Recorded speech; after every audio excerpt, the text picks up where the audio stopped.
Well, this is not going to be an official unboxing because I couldn't wait, because I haven't been this excited about one of my personal bows in a hot minute. And I'm going to go ahead and tell y'all something, boys and girls. This thing's hotter than your ex-old lady after a night of watching Magic Mike with some cheap box wine by herself. This thing is just that juicy. I don't know if y'all ready for this. Lord have mercy. Oh my God. The 2025 Prime Form. Yes, you've seen that already by now. But what you haven't seen is it with Prism riser and target white limbs. And no, I do not shoot ASAs. I don't like shooting at anything that doesn't have a pulse. If it don't bleed, then that means I can't kill it. That means I'm not going to be happy about it once I shoot it. This is going to be strictly my hunting bow and total archery challenge. Yes, I do shoot a little bit of foam, but not, like I said, I don't like to shoot for any organization that requires a collared shirt. I made the request on this particular color scheme this year because it's the same color scheme I've had for the past 3 or 4 years. And when I heard they were doing away with the Prism riser on the new form, I was a little disheartened. But like I said, I made a request and I never got a direct answer, so to speak, until that box showed up and it literally said Prism target white. And yeah, it's that thing right there, sexier than boots on a rooster. To me, it looks good. I don't care if you like it or not, but you know what? I might not even sight it in. I just want to carry it around in full draw, take Instagram pictures, and go home. I'll be happy with that. I'm just kidding. We're definitely going to shoot the piss out of this thing, and we're going to build it out right now. So to start off this critter killing creation, I am going to be running, for the most part, the dialed proof in the 3-pin with the 10-1 thou.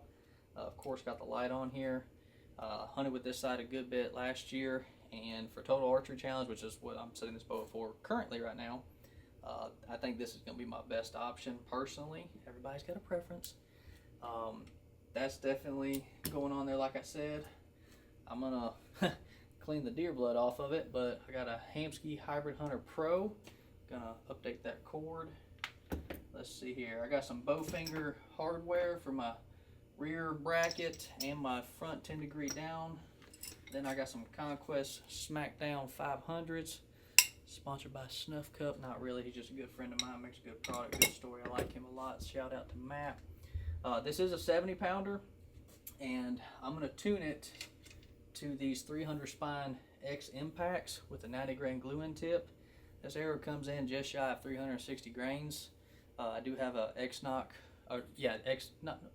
an Easton Deep 6 knock, which same company, different knock. That I did swap out. I do like those knocks a lot. And of course, where'd it go? Lord have mercy. You know, if you get some new clothes, you gotta have some new shoes. Threads Custom Bowstrings, electric blue with a little white on there. Let's go ahead and get this thing restrung, get it built, and get it shot. Get on up in there, gal. Yes.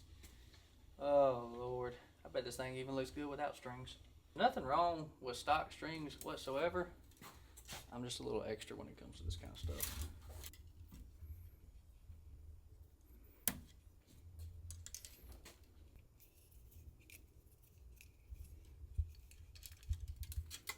Get out of here. Get out of here. Oh, be gone, Satan.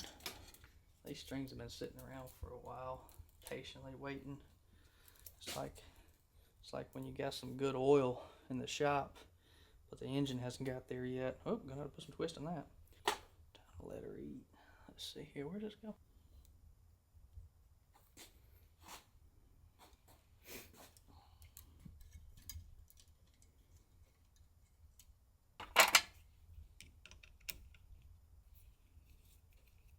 Something I'm not used to yet. This Prime went away from the flex guard that actually flexes in and out. It's just a stiff aluminum bar now, which I kind of like, actually. I'm so used to it going in and out when you take the pressure on and off the bow. That looks right. Not close enough for government work. I really wasn't 100% sure how I was going to like this blue, but because I had blue and white on my last Prism bow. Now, it looks really good, but I wasn't 100% sure how I was going to feel about it. I'm starting to like the way it feels, so.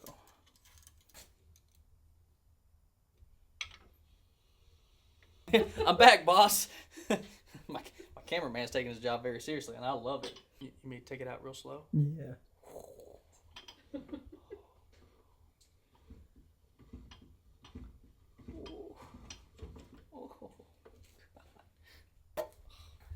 Oh no, I haven't taken the sticker off yet.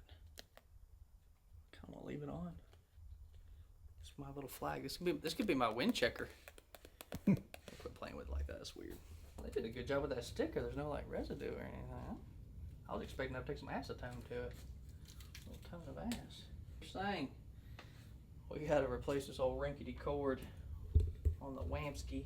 I've been thinking about this the whole way home, and I know I'm making this stressful. I do apologize. Not really. I don't care. I'm having so much fun. I really don't know if I want to do the blue control cable, or activation cable I should say, for the Hamsky, or if I want to do white. I brought plenty for both.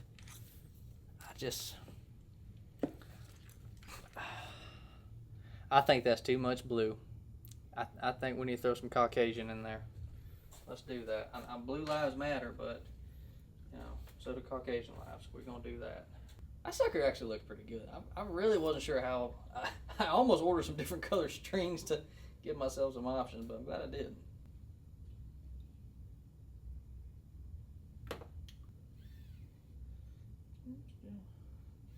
Y'all didn't know I was a seamstress.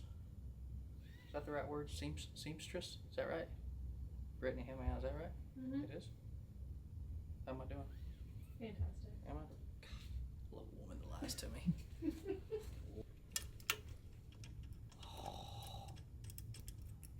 I'm serious. I might not even sight this bow in.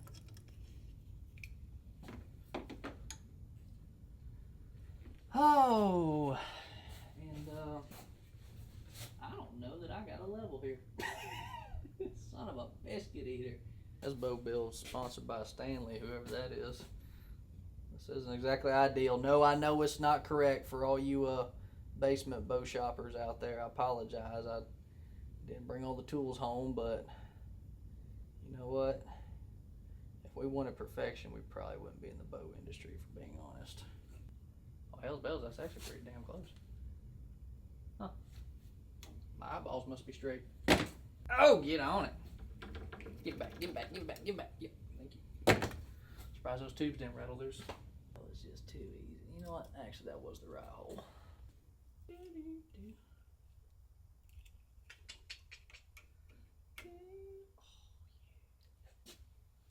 dang, I can't get over how. You know what? I need to focus on my working. That is one thing we were actually talking about that Prime started doing again. Is they started just going ahead and putting on the little tabs on both sides of the bottom limb and both sides of the top limb. So if you want to run a like a vapor trail that typically goes to the top, you can. And of course your Hamsky and most of your other limb driven rests go to the bottom. It's already set. You ain't got to put that sticker on your limbs or nothing. And some of y'all are going to be devastated to know what kind of knot I tie. I tie a knot that keeps getting tighter and tighter and tighter the more it gets pulled on. Why? Because it makes sense to me. Boy, I bet some cavemen back in the day wish they had one of these.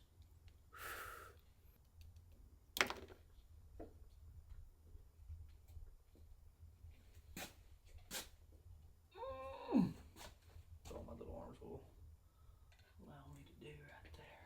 Don't want your little, if you're running a Hamsky and it's got this dampener right here, you don't typically want it, actually I don't think you really ever want it anywhere towards the middle, lower third, upper third of the actual activation cable, because the further up that dampener is, every time that rest goes up and down from the shot, the more it's going to boing back and forth like a banjo. So I always like to put it as close to the connection point as possible so it doesn't have a chance to go forward and backwards a lot. A lot of people don't realize it, but that creates a lot of vibration in your shot.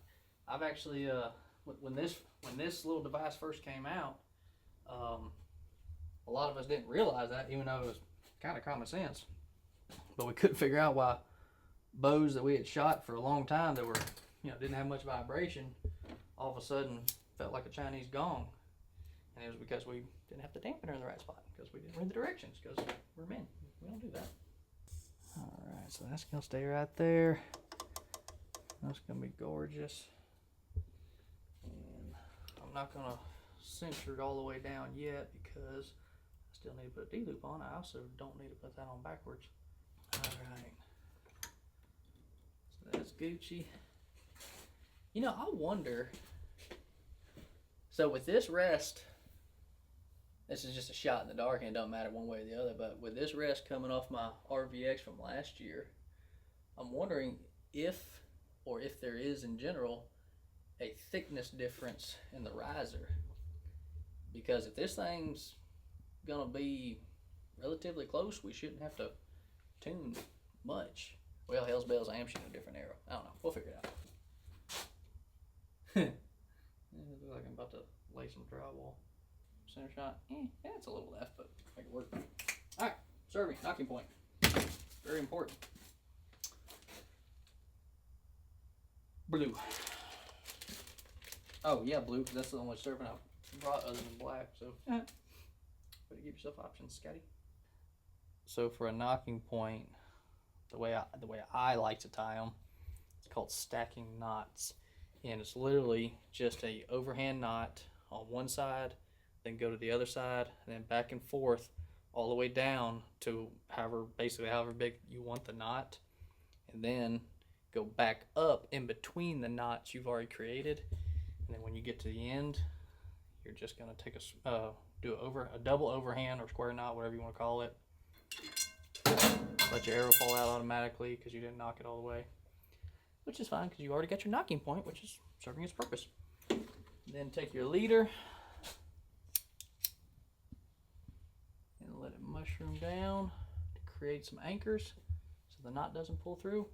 Then you pick your arrow up off the ground, put it back in there, and do the same thing to the bottom. Whenever you're doing a knocking point, you do want to make sure you leave a little bit of slack between your knocking point and your actual knock. You don't want to scrunch it down to where you have to pinch it in. The reason for that, when you draw a bow bag, don't forget your string is going to be at an angle.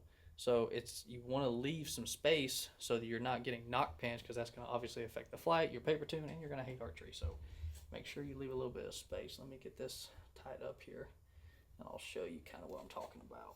So this right here is about what you want, or what I prefer at least, as far as the amount of slack. Because keep in mind, every time you knock your arrow, it's going to slide all the way to the top. So you don't ever have to worry about it, being too low or, not in the same consistent spot. So that gives me enough slack for when I draw back and that string comes down at an angle, it's not going to create knock pinch, and you're going to get better arrow flight. Now for the D loop, the loop of the D. And yep, we're going white again. I'm going to do a Tim Gillingham D loop. I'm just kidding. You ever seen that guy's D loop? Good Lord. About as long as a crawfish. But when you got an 82-inch draw length, I guess I kind of get it. Trick is to try and not catch it on fire. If you do, it's not the end of the world, which I probably will. Maybe. Well, maybe not.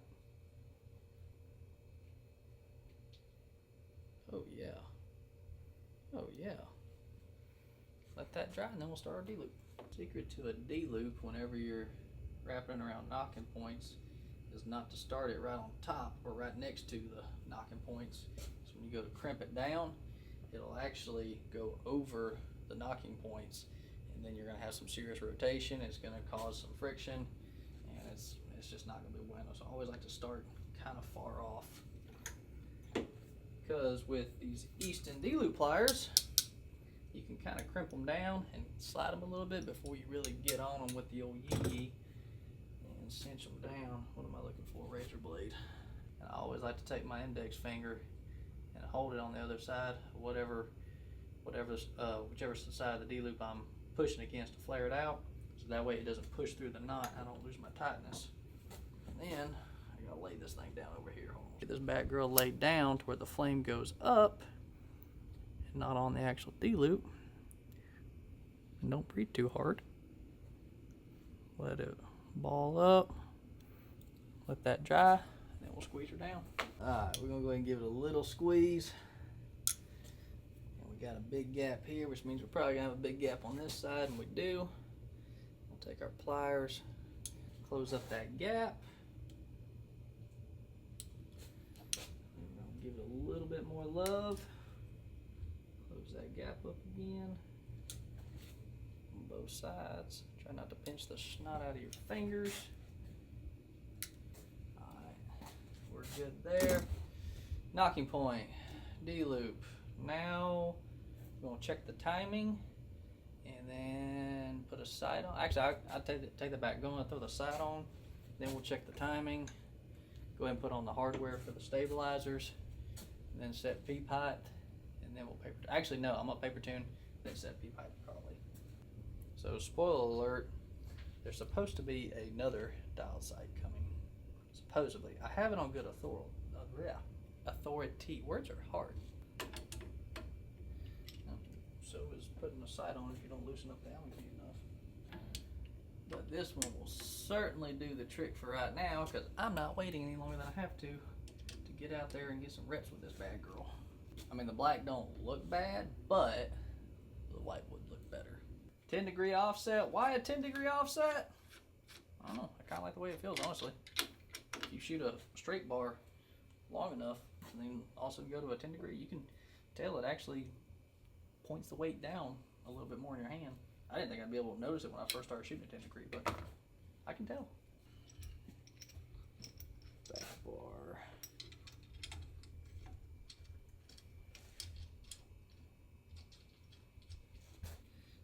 You know what? Time to fight with you. Get over here, girl.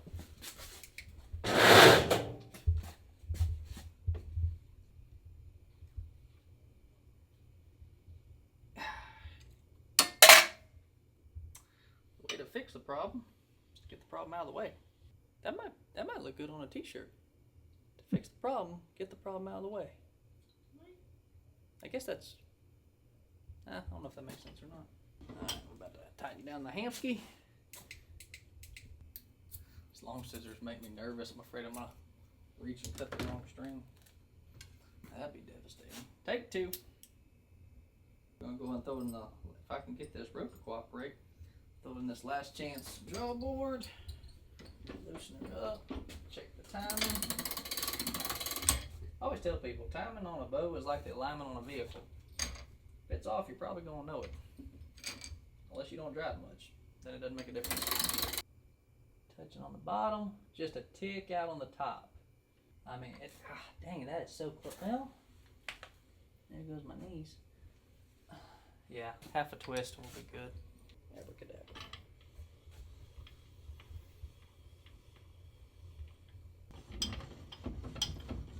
Alright, we got that fixed. Now, I get to shoot it. Gonna hear an elbow pop. Oh, maybe not.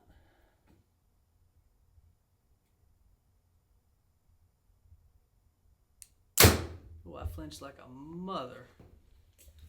See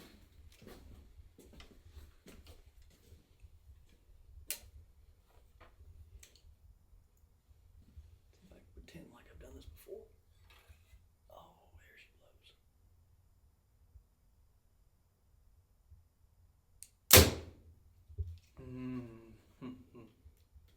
Yeah. Alright, we're gonna hang up some paper.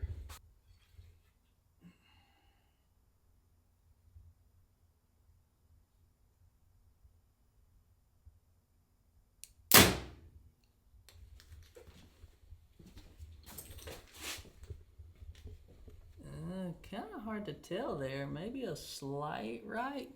I'm gonna back it up a little bit and see if it's exaggerated.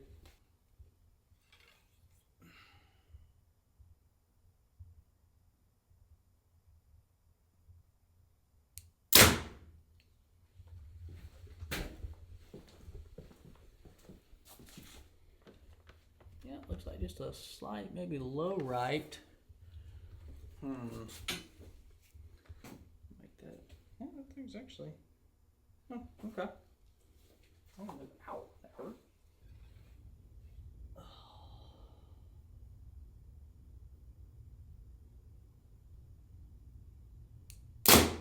Oh, that's bad. Too much. Oh yeah. I gave it a little too much cayenne.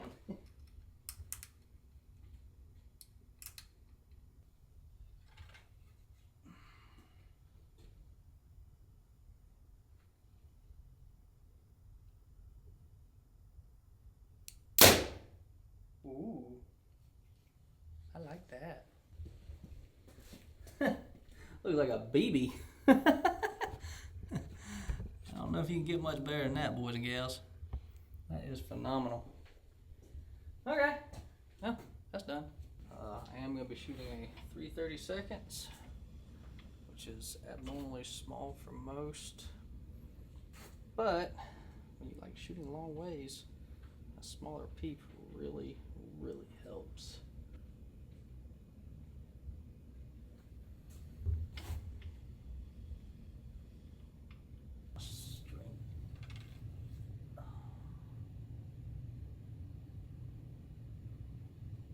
Definitely too low.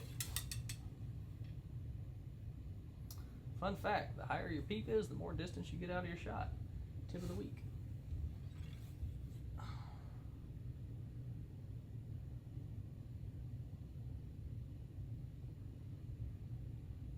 It's really close. Let's get that twist out. Boom, baby. Ooh. Yep. That's my huckleberry. And yes, it's huckleberry, not huckleberry. Million different ways. Actually, not really. There's like 7 or 8 different ways to tie in a peep. I just do, once again, overhand knot a couple times on the top and bottom. Turn it into a double overhand knot. Burn it off to cinch it in so it doesn't move. And then I start my reverse serve knot on the top and bottom.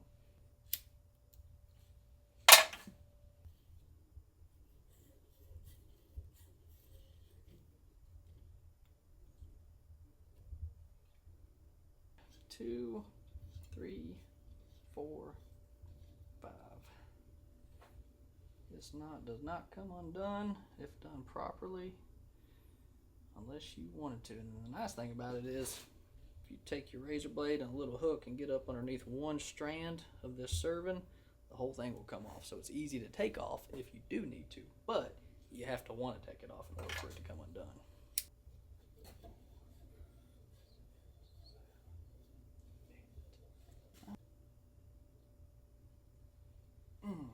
Now the last step, shoot it a couple times, make sure we don't have a peak rotation, make sure any twists that are in the string or that we put in the string go ahead and settle in. And then we'll do the side-in process, which will probably be a different video because it's dark outside and I'm about ready to go get some Mexican food. Just gonna twist a little bit, which is fine. Still need to shoot it, get the twist out. Flinch. Dang, that actually hit where I was aiming. I'm gonna give the peep a half a twist on the press. This should be the final touches. Should be. We say that a lot in this sport. It should work. Should be enough. Should be done. And then you're not. I can already tell that's probably perfect. Come here. Sorry, that's my dog you hear upstairs. He's a biggin'. He's a mastiff. Not really, he's an overweight, thyroid kidney issue chocolate lab. Let's see if this is it. Yep.